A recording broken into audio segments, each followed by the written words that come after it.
Fala, primeirão, beleza? Bom, segue correção da apostila de história, falando um pouquinho, né, em termos de vestibular, sobre o absolutismo monárquico.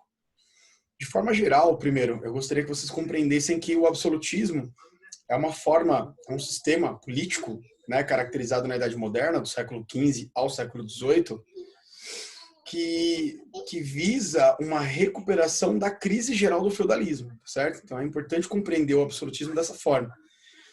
Entendendo que os senhorios feudais abrem mão do seu poder local, né, e se submetem ao poder dos reis justamente para manter os seus privilégios, para manter suas propriedades, né? Há uma sociedade estamental, né, dividida em 3 estamentos, primeiro, segundo e terceiro estado, que vocês já compreenderam na Idade Média, e que vai se manter durante o absolutismo em uma sociedade de privilégios, das quais a mais bem fundamentada classe de privilégios foi a igreja, foi o clero, tá? O primeiro estado. O segundo estado busca, ao longo do processo do absolutismo, ou seja, do século XV ao século XVIII, busca encontrar no serviço público, nos serviços do Estado, uma forma de sobreviver. Porque vai havendo uma certa corrosão das riquezas dos antigos senhores feudais. Estou querendo dizer que os senhores feudais, para eles manterem o padrão de vida que eles tinham, eles consumiam muitos recursos. E muitas vezes os impostos cobrados sobre o campesinato, né, sobre o terceiro estado, não eram suficientes, ou eles não tinham para onde aumentar esses impostos, porque já sacrificavam demais os trabalhadores. E a partir desse momento, ao longo do século XVI, XVII, né, e até o fim do absolutismo no século XVIII, você percebe que o segundo estado começa a se apropriar dos cargos do estado, e isso vai criar uma contraposição, vai criar um choque contra a burguesia, que é essa nova classe social de comerciantes, banqueiros, mercadores, que vão crescer economicamente e depois politicamente ao longo do século XVII, no caso da Inglaterra, e depois séculos XVIII, na França revolucionária e expandindo-se para toda a Europa. Tá? E com isso, você tem então uma revolução burguesa, onde a burguesia ascende ao poder tomando o lugar da antiga nobreza, do antigo clero. Tá? Napoleão vai ser, na França, o primeiro governante em nome da burguesia que vai separar o Estado da igreja. Ou seja, religião cada um tem a sua, mas a igreja não manda mais no governo. Governo é governo, religião é religião. Ok? Acho que essa explicação de forma geral é importante para vocês começarem essa correção. Tá? Leia o fragmento a seguir e assinale o que for correto sobre a arte renascentista. A palavra renascença significa nascer de novo ou ressurgir. E a ideia de tal renascimento ganha terreno na Itália desde a época de Giotto, né? Quando as pessoas desse período queriam elogiar um poeta ou um artista, diziam que sua obra era tão boa quanto a dos antigos. Giotto foi assim exaltado como um mestre que liderava um verdadeiro ressurgimento da arte. As pessoas queriam significar com isso que a arte de Giotto era tão boa quanto a daqueles famosos mestres cujas obras eram louvadas pelos antigos da Grécia e de Roma. Aqui, assinale o que for correto sobre a arte renascentista, ok? A resposta é 17, tá? A 1 e a 16 estão corretas, tá? O desenvolvimento mercantil e as transformações sociais nas cidades italianas foram fatores que contribuíram para o renascimento cultural naquele período. As cidades italianas, né, foram o berço do antigo Império Romano e por isso, principalmente depois das cruzadas, né, quando o comércio com o Oriente através do Mar Mediterrâneo se abriu às cidades italianas, e o encontro da cultura bizantina, do Império Oriental Romano, com a histórica cultura romana ocidental, deu origem ao Renascimento. Tá?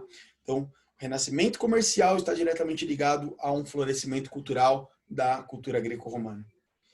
E o 16, né, abordando temáticas religiosas, Giotto figura como um dos principais artistas do humanismo renascentista. Importante entender que a Bíblia, ou as verdades bíblicas, estavam presentes na maioria das obras desses artistas. Em 31 de 10 de 1517, o então padre Martinho Lutero publica suas 95 teses, onde deixa clara sua contrariedade com a forma religiosa católica e com o seu representante máximo, o então Papa Leão X. Dois princípios incomodavam muito Lutero. O primeiro era a venda de indulgências, né, a venda do perdão de pecados. Então você cobra um dinheiro ali dos fiéis, dizendo para eles que eles serão salvos por conta disso. Tá? E o segundo, a infalibilidade do Papa. Né? A igreja pregava que o Papa era basicamente um vice-deus. Tá? Tanto que aquela faixa que o Papa usa, esse Papa atual não, porque ele é gente boa, né? Mas a faixa que o Papa usa está escrito substituto do Filho de Deus, né? E a palavra Papa significa pai de todos os cristãos. Então é uma coisa assim, no mínimo, 171, né, da igreja, de fazer uma coisa dessa. Sobre a indulgência, Lutero disse: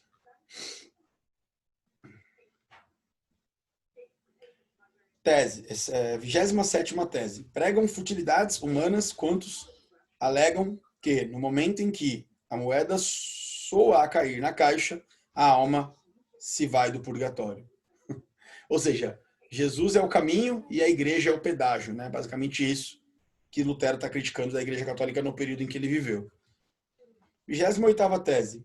Certo é que no momento em que a moeda soa na caixa, vem o lucro, e o amor ao dinheiro cresce e aumenta. A ajuda, porém, ou a intercessão da igreja, tão só correspondem à vontade e ao agrado de Deus.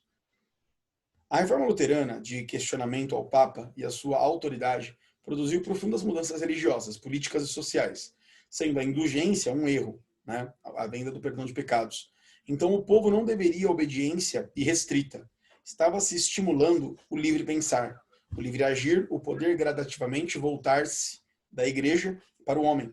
O alinhamento com qualquer ensino religioso deveria ser movido pela consciência e não mais pela imposição papal.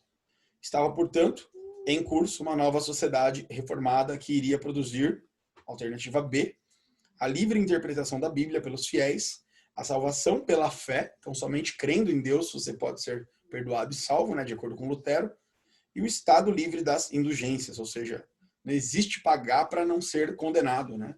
É arrependimento e fé, o princípio do evangelho, ok? A reforma protestante, iniciada em 1517 com Lutero, espalhou-se pela Europa nas décadas seguintes, alimentando revoltas sociais e conflitos políticos.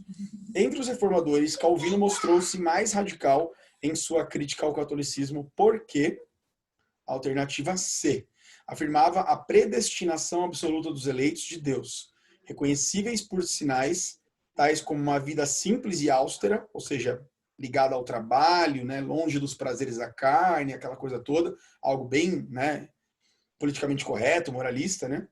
A frequência ao culto, ou seja, uma pessoa assídua ali à igreja e tal, o trabalho árduo e honesto e o cuidado com sua família, tá? Esses são os grandes valores de João Calvino. Se alguém disser que a todo pecador penitente que recebeu a graça da justificação, de tal modo perdoada a ofensa e desfeita e abolida a obrigação da pena eterna, que não lhe fica obrigação alguma de a pena temporal a pagar, seja neste mundo ou em outro, purgatório antes que lhe possam ser abertas as portas do reino dos céus, seja excomungado. Concílio de Trento, seção 6, né?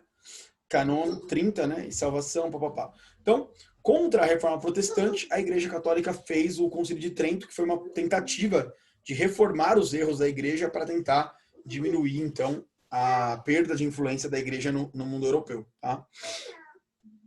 Em meio às disputas religiosas ocorridas no século XVI, o texto expressa, alternativa B, a concepção do poder da Igreja na mediação entre o homem e Deus, em detrimento de fé individual e direta em Jesus Cristo. Então, aquelas críticas feitas por Lutero e também feitas por João Calvino, o Concílio de Trento tem como objetivo tentar, de alguma forma, orientar melhor os seus líderes, os seus padres, seus membros, de forma a perder menos fiéis, tá?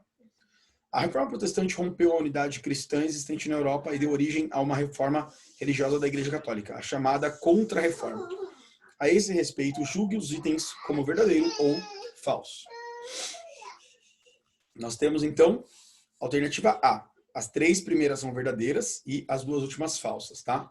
Então, o combate ao lucro e à usura, bases da vida comercial e financeira, que se dinamizava ao final da Idade Média, mostrava o descompasso da igreja em relação às transformações ocorridas. As ideias de Lutero centravam-se na salvação pela fé e na leitura direta e interpretação pessoal do evangelho, além de contestarem a supremacia da igreja sobre o Estado. Verdadeiro. Exaltando o trabalho e a poupança na conduta humana, Calvino consagrava valores morais e políticos definidos pela burguesia mercantil que vão influenciar bastante o desenvolvimento do capitalismo dos Países Baixos e do Reino Unido. E as outras 2 últimas são falsas, né? De acordo com a alternativa, né? A Contra-Reforma significou a tentativa da Igreja Católica de reorganizar-se com base nos princípios liberais, abrandamento da hierarquia, isso não existiu, né? E nenhuma das opções são verdadeiras também, tá errado, tá? Considerando-se as características do antigo regime, primeiro, segundo e terceiro estado, né, a divisão da sociedade em 3 ordens, é incorreto afirmar que, alternativa B, a expansão comercial associada à expansão marítima provocou forte imigração e consequente despovoamento das cidades europeias. Isso não é verdade, né? De forma geral, os países europeus vão até proibir que os seus cidadãos migrem do país para novas terras com medo de falta de mão de obra, né, de um despovoamento acelerado. Não significa que muitos europeus tenham ido, né, para a América, por exemplo, aqueles que eram perseguidos por religião, aqueles que estavam empobrecidos por conta dos cercamentos de terras na Inglaterra, por exemplo, né? Existiam alguns casos de fuga ou de imigração dos europeus para a América, mas isso não foi em uma escala tão grande assim, tá? Então, incorreto, alternativa B. E a última aqui para a gente terminar, o absolutismo real surgiu na Europa em meio à transição da sociedade feudal para a ordem capitalista. A partir do século XV, sobre o absolutismo pode-se afirmar que a alternativa C, o estabelecimento de impostos regulares para financiar o exército e a administração reais, colabora para a efetivação deste absolutismo. Pessoal, vou parar por aqui, tá? Paramos na página 477. Até a próxima aula. Um forte abraço. Valeu.